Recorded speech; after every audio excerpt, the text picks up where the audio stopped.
Bonjour Alexandre Wizy, donc sénateur PS de l'Oise. Alors, bonjour. Je pensais vous accueillir avec un nom de Premier ministre. Toujours pas de fumée blanche à l'Élysée. Cette attente interminable, ça vous inspire quoi comme première réaction ? D'abord, la parole présidentielle, elle est quand même dévaluée. On a eu l'idée que ce serait 24 heures après la censure, puis dans les 48 heures, puis maintenant ce matin. Et cette procrastination présidentielle, il faut essayer de la comprendre sur ce qu'elle veut dire. Vous avez raison.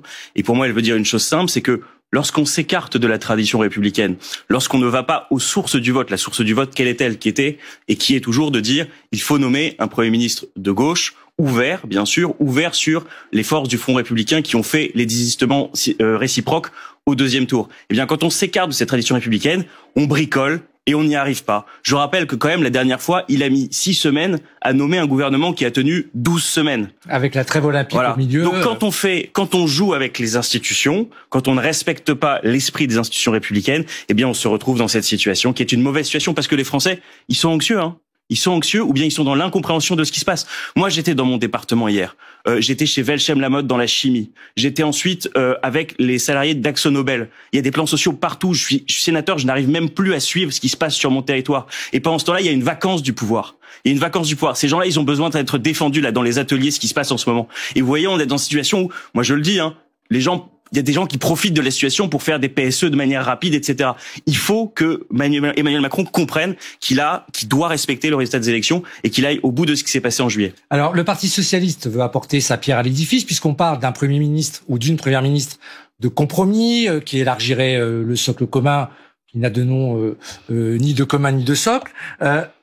C'est quoi la position aujourd'hui du Parti socialiste ? Est-ce que, comme l'a dit Olivier Faure ou l'ont dit Boris Vallaud et M. Caner à la sortie de l'Élysée mardi, c'est d'aller travailler dans le sens d'un compromis, mais pour faire quoi ? C'est un Premier ministre du NFP, un Premier ministre de gauche, un Premier ministre socialiste ? Vous en dites quoi, vous ?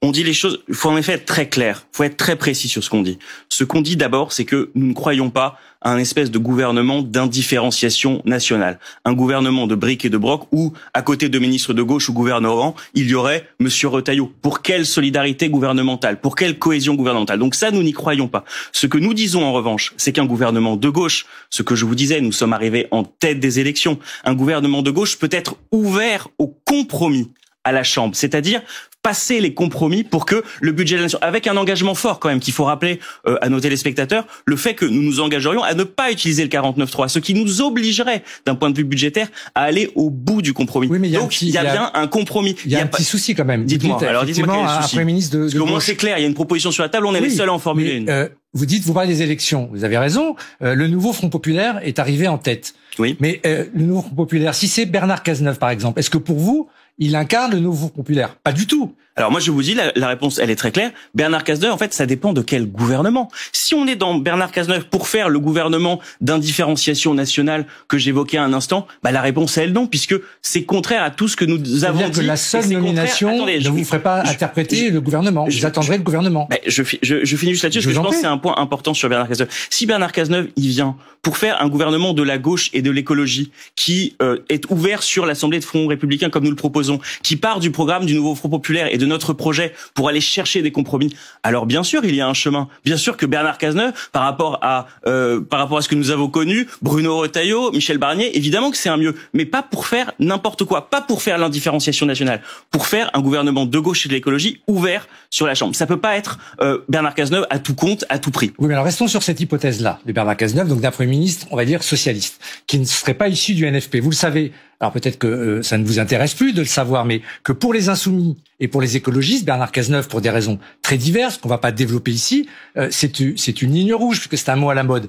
Malgré tout, vous seriez partant en fonction du gouvernement qu'il composerait. Et vous venez de le dire, on ne pourrait pas avoir cohabité M. Cazeneuve avec M. Retailleau s'il restait par exemple à l'intérieur. Moi, ce que je vous dis, c'est que ce que j'entends des écologistes, c'est que les écologistes disent Bernard Cazeneuve n'a pas soutenu le NFP. Moi, ce que je vous dis aussi, c'est que Bernard Cazeneuve, s'il devenait Premier ministre, honnêtement, on ne sait pas ce qui va se passer. Moi, je vais pas rentrer dans cette litanie de noms parce que c'est faire finalement le jeu du président de la République. Pour l'instant, je vous en parle que de Canal. Voilà. Mais si Bernard Cazeneuve a été nommé, il faut qu'il donne des gages sur le NFP parce qu'en effet, je rappelle, et moi je le regrette profondément, que Bernard Cazeneuve n'a pas soutenu cette démarche du nouveau Front populaire. Donc il faut qu'il dise des choses et qu'il soit dans cette intention d'un gouvernement de gauche. Il a même renvoyé pour l'instant, le Rassemblement national et LFI avec le signe égal à l'entre-deux tours des législatives. Donc, il n'a pas du tout soutenu ça, vous voyez, LFP. C'est pas la position des socialistes, c'est la position d'aucun socialiste, puisque tous les socialistes, au moment du nouveau Front populaire, ont compris la démarche que nous engageons. Toute l'émotion, c'est-à-dire des plus hollandais d'entre nous jusqu'aux plus foristes d'entre nous, si vous voulez. Donc tout le Parti socialiste était rassemblé autour du nouveau Front populaire. Donc en effet, c'est à Bernard Cazeneuve de dire ce qu'il ferait dans ce cas-là. Alors, quel que soit le Premier ministre ou la Première ministre, il va y avoir, puisqu'on parle de compromis, tout le monde parle de cela, il y aura quand même un budget à un moment donné à voter. Est-ce que vous imaginez au Parti socialiste, en fonction bien sûr des hypothèses qui sont avancées, qu'un budget pourrait sortir d'un compromis quand on voit qu'aucun texte n'a été voté jusque-là et qu'il y a même eu un 49.3 à la suite du PLFSS, donc le projet de loi de finances de la Sécurité sociale? Sur quoi pouvez-vous tomber d'accord avec le bloc central, voire avec des républicains? Nous nous engageons en tout cas à construire le chemin pour bâtir des compromis si nous arrivons au gouvernement. Donc les choses, elles sont assez claires pour nous. On est conscient que nous ne sommes pas en majorité absolue à la Chambre. On le sait. Donc si un gouvernement de gauche arrivait aux responsabilités, il arriverait avec son projet et son projet serait forcément amendé, discuté à la Chambre. Donc après, ce sera aussi aux autres forces du Front républicain d'exprimer ce qui sont pour eux les points essentiels dans le cadre d'un gouvernement de gauche qui irait à la Chambre. Parce qu'aujourd'hui, c'est ça qu'on défend. Un gouvernement de gauche qui irait négocier les conditions de la non-censure avec les composantes qui ont fait le Front républicain. Et voilà, c'est ça le schéma qu'on défend aujourd'hui. Alors, on l'a bien compris, Emmanuel Macron cherche une stabilité pour aller au bout de son mandat sans de nouvelles dissolutions, et donc vous l'avez dit, pas de 49.3, pas de motion de censure. Est-ce qu'elle existe vraiment, cette stabilité, ou est-ce qu'elle n'est pas devenue un fantasme présidentiel? Mais la stabilité, j'entends les gens dire stabilité.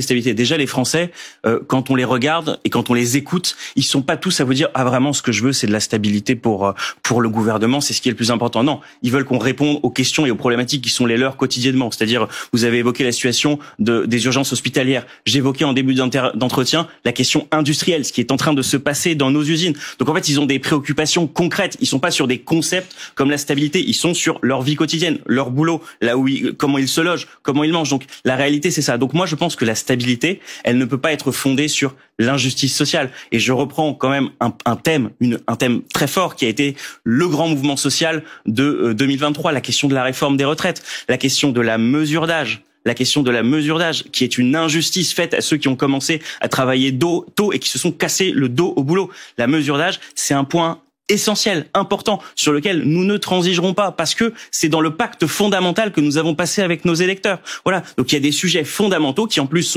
rassemblent tout le pays. Je rappelle, 90% des actifs, plus de 80% des Français. Sur ces sujets-là, il va falloir que les macronistes fassent des compromis, ou plutôt qu'ils acceptent les choses, parce que sinon il n'y aura pas de chemin. Alors on aura une partie de la réponse, paraît-il, dans la matinée, et on verra à ce moment-là comment vous commentez cette nomination d'un nouveau ou d'une nouvelle première ministre. Tout le monde attend avec impatience. Merci beaucoup d'être passé sur France Info ce matin.